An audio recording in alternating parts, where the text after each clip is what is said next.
Sen mənə can vermisən ey canıma canım ana. Ömrümün mənası sensen Şahi Sultanım ana.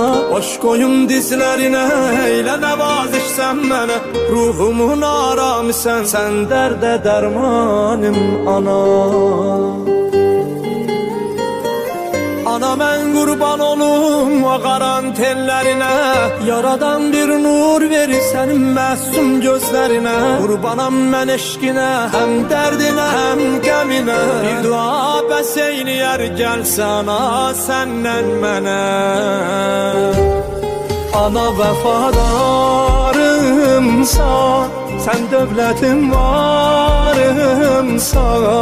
Eşqinə mən mühtacəm, sən ruh-ə reyhanımsan. Bu eşqidən dönmərəm, alışaram.